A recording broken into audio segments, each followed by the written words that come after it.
السلام علیکم dear students, welcome back your Pakistan studies tutor Muhammad Imran. Dear students, Pakistan studies second year lecture number 12. Dear students, آج ہم اپنے lecture میں شملہ کانفرنس 1945 عیسوی کے حوالے سے پڑھیں گے. تو dear students, as a long question آپ اس کو مائنڈ میں رکھیے کہ اکثر اوقات ایگزام کے اندر شملہ کانفرنس 1945 عیسوی پر نوٹ لکھیے، لانگ کوسچن پوچھا جاتا ہے. تو ڈیئر اسٹوڈینٹس، اس کو لکھنے سے پہلے، پڑھنے سے پہلے، سمجھنے سے پہلے میں آپ لوگوں کو ایک دفعہ پھر پریویس لیکچر کی طرف لیے چلتا ہوں. ہم نے پڑھا تھا ڈیئر اسٹوڈینٹس کہ 1940 عیسوی قرارداد پاکستان برصغیر کی تاریخ کا اہم واقعہ، تب مسلمانان بر صغیر کی تاریخ کا ایک اہم واقعہ، ان کی جد و جہد کے لیے ایک سنگ میل کی حیثیت رکھتا ہے. تو ڈیئر اسٹوڈینٹس، قرارداد پاکستان 1940 عیسوی نے بر صغیر کے اندر نہ صرف مسلم لیگ، کانگریس اور انگریز حکومت تینوں کی سیاست پر دور رس اثرات مرتب کیے ہیں. ہم نے پڑھا تھا کہ قرارداد پاکستان کی منظوری کے بعد 1940 عیسوی سے لے کر 1947 عیسوی تک برصغیر کے اندر تینوں بڑے اسٹیک ہولڈرز جو ہیں وہ اپنی سیاسی جد و جہد اور کاوشیں جو ہیں وہ قرارداد پاکستان کی روشنی میں کرتے نظر آتے ہیں. تو ڈیئر اسٹوڈینٹس، شملہ کانفرنس کی طرف چلتے ہیں. اس میں سب سے پہلے اپنے آنکھ کے اندر آپ پس منظر، پرسپیکٹیو جو ہے اس کو ایڈ کریں گے. تو ڈیئر اسٹوڈینٹس، اس سے لاسٹ جو ٹاپک ہم نے پڑھا تھا جو کہ تھا کرپس مشن کے حوالے سے، کرپس مشن 1942، جو میں نے آپ لوگوں کو بتایا تھا کہ انگریز حکومت کی یہ پہلی کوشش تھی کانگریس اور مسلم لیگ کے درمیان مفاہمت کروانے کی. تو ڈیئر اسٹوڈینٹس، شملہ کانفرنس جو ہے یہ بھی ایک بہت بڑی کوشش ہے مسلم لیگ اور کانگریس کے درمیان مفاہمت کروانے کی. کوئی ایک مشترکہ سیاسی نظام جو ہے وہ وضع کرنے کے لیے انگریزوں نے 1945 عیسوی میں شملہ کے مقام پر ایک کانفرنس بلائی. اب اس کا سارا جو پرسپیکٹیو ہے اس کو آپ شارٹلی اپنی ورڈنگ میں 4 سے 5 لائنوں کے اندر آپ لکھیں گے. اس کو میں نے یہاں پر 4 پوائنٹس کے اندر لکھا ہوا ہے. آپ اگر غور کریں تو سب سے پہلے آپ بتائیں گے حکومت پر کانگریسی دباؤ. تو ڈیئر اسٹوڈینٹس، 1945 عیسوی میں سیکنڈ ورلڈ وار کا خاتمہ ہونے جا رہا تھا. تو ایسے میں اس سے پہلے جب جنگ عظیم دوئم جو تھی، سیکنڈ ورلڈ وار سٹارٹ ہوئی تھی، تو انگریز حکومت برصغیر کے اندر کمزور ہونا شروع ہو چکی تھی. تو انگریز حکومت کی کمزوری سے فائدہ اٹھا کر کانگریس اور کانگریسی رہنما جو تھے وہ انگریزوں پر دباؤ مزید بڑھا رہے تھے تاکہ انگریزوں کو اس قدر کمزور کر دیا جائے کہ وہ برصغیر چھوڑ کر چلے جائیں. تو ڈیئر اسٹوڈنٹس، آپ اس ہیڈنگ کے اندر، اس پوائنٹ کے اندر لکھیں گے کہ حکومت پر کانگریس کا بڑھتا ہوا دباؤ جو تھا اس کی وجہ سے انگریز جو تھے وہ پریشان تھے اور وہ کسی نہ کسی طرح سے برصغیر کے سیاسی مسائل کا حل چاہتے تھے. اس میں آپ ان تحریکوں کا حوالہ دیں گے جو کانگریس نے اور کانگریسی رہنماؤں نے حکومت کے خلاف چلائی تھیں، جس کے اندر ہندوستان چھوڑ دو تحریک ہے، جس کے اندر سول نافرمانی کی تحریک ہے، جس کے اندر ترک موالات وغیرہ، فارن گڈس، عدالتوں اور سکولز اور کالجز کا بائیکاٹ وغیرہ، جلسے اور جلوس، گھیراؤ جلاؤ کی سیاست، یہ سارے حوالے جو ہیں آپ اس کے اندر شامل کریں گے. تو نیکسٹ ڈیئر اسٹوڈنٹس، پھر کرپس مشن کی ناکامی ہے. ہم نے لاسٹ ٹاپک میں پڑھا کہ 1942 عیسوی میں برصغیر کے اندر حکومت برطانیہ نے ایک مشن بھیجا سر اسٹیفورڈ کرپس کی قیادت میں، اس لیے وہ کرپس مشن کہلاتا ہے. تو وہ کرپس مشن جو ہے وہ چند تجاویز لے کر آیا تھا جن کو ہم نے ڈیٹیل سے ڈسکس کیا تھا، لیکن ان کو کانگریس اور مسلم لیگ نے ماننے سے انکار کر دیا تھا. اس لیے کرپس مشن کی ناکامی سے انگریزوں کی پریشانی مزید بڑھ گئی تھی. انگریز کسی بھی صورت برصغیر کے سیاسی حالات کو بہتر کرنا چاہتے تھے. آگے قائد اعظم کی پالیسی کے حوالے سے لکھیں گے ڈیئر اسٹوڈنٹس کہ انگریزوں کا اور ہندوؤں کا جو تناؤ چل رہا تھا، جلاؤ گھیراؤ کی سیاست چل رہی تھی، کانگریسی جو دباؤ تھا حکومت پر، اس کو بڑھانے کے لیے قائد اعظم کو بھی کانگریس نے شامل کرنے کی کوشش کی تھی، لیکن قائد اعظم محمد علی جناح کانگریس کے جھانسے میں نہیں آئے. قائد اعظم محمد علی جناح نے بالکل ایک نرم پالیسی اپنائی. قائد اعظم محمد علی جناح اپنے مطالبے پر تو ڈٹے رہے، لیکن انہوں نے کانگریس کے ساتھ کانگریسی جو عزائم تھے ان کا ساتھ نہیں دیا. نیکسٹ اینڈ پہ آپ ڈیئر اسٹوڈنٹس پس منظر میں بتا دیں گے کہ 1945 عیسوی میں جب شملہ کانفرنس ہوئی ہے تو اس وقت جنگ عظیم دوئم جو تھی وہ تقریباً اپنے اختتام پر پہنچ چکی تھی، اور برطانوی جو تھے وہ جنگ عظیم دوئم میں اس وقت ان کو فتح حاصل ہو رہی تھی، اور برطانوی جو تھے برصغیر کے اندر اپنے پاؤں مضبوط کر رہے تھے، دوبارہ سے مضبوط ہو رہے تھے، تو برطانوی جو تھے اب برصغیر کے مسائل کی طرف توجہ دینا چاہتے تھے۔ یعنی برطانوی حکومت، انگریز حکومت برصغیر کے مسائل کو حل کرنا چاہتی تھی، اس لیے انہوں نے 1945 عیسوی میں شملہ کے مقام پر ایک کانفرنس بلائی۔ تو شملہ برصغیر کا ایک پہاڑی علاقہ تھا، ٹھنڈا علاقہ ہے ابھی برصغیر کے اندر، یہ خوشگوار موسم ہوتا ہے یہاں پر، جس طرح سے پاکستان کے اندر مری اور اس طرح کے ٹھنڈے علاقے ہیں، تو شملہ جو تھا وہ ٹھنڈا علاقہ تھا۔ تو یہ کانفرنس جون تا جولائی گرم مہینوں میں تھی، اس لیے اس ٹھنڈے مقام پر بلائی گئی، شملہ کے مقام پر ہوئی، اس لیے اسے شملہ کانفرنس کہا جاتا ہے۔ تو 1945 عیسوی یہ آپ یاد رکھیں گے، بطور MCQ بھی آپ سے پوچھا جا سکتا ہے۔ تو ڈیئر اسٹوڈنٹس، نیکسٹ پرسپیکٹو لکھنے کے بعد آپ لارڈ ویول بطور وائسرائے، ایک ہیڈنگ میں نے انکلوڈ کیا یہاں پر، اس کو دیکھ لیں۔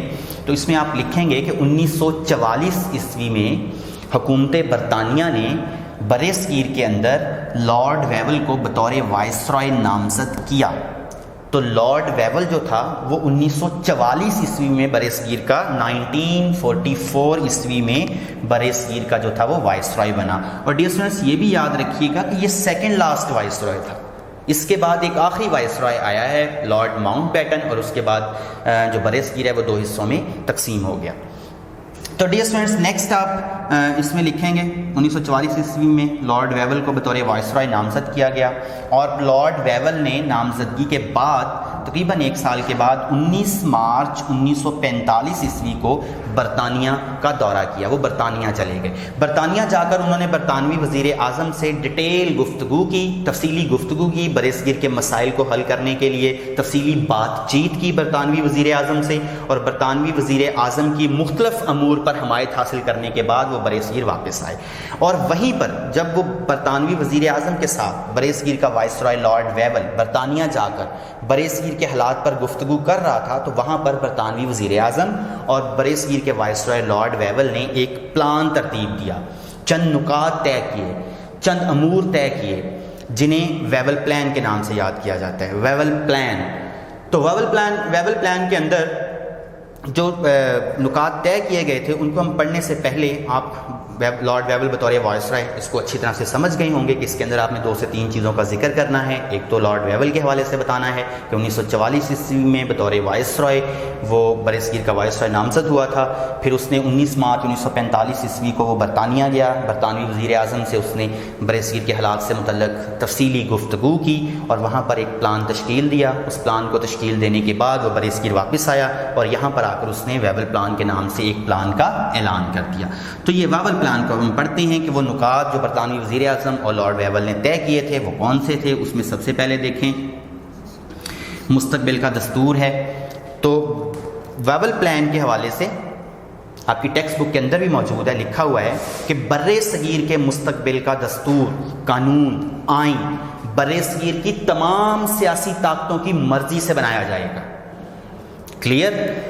مستقبل کا دستور، برصغیر کے مستقبل کا دستور برصغیر کی تمام سیاسی طاقتوں کی نمائندگی سے بنایا جائے گا۔ کانگریس، مسلم لیگ اور دیگر چھوٹی بڑی سیاسی جماعتیں، یونینسٹ پارٹی ہے، احرار پارٹی ہے، اسی طرح سے کچھ مذہبی سیاسی جماعتیں ہیں، تمام سیاسی طاقتیں جو ہیں ان کی مرضی سے مستقبل کا دستور جو ہے وہ بنایا جائے گا۔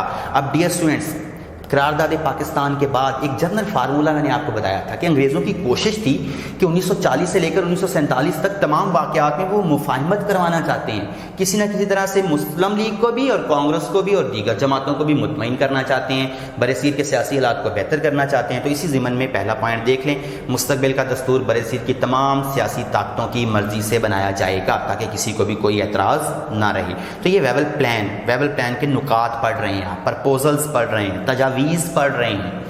تو پہلا پوائنٹ پڑھا۔ اب سیکنڈ دیکھیں، گورنر جنرل کی انتظامی کونسل۔ تو اس میں لکھا ہوا تھا کہ مرکز میں گورنر جنرل کی ایک انتظامی کونسل بنائی جائے گی۔ اس کونسل میں برصغیر کی سیاسی قوتوں کے نمائندے شریک کیے جائیں گے، جن کے اندر 6 ہندو ہوں گے،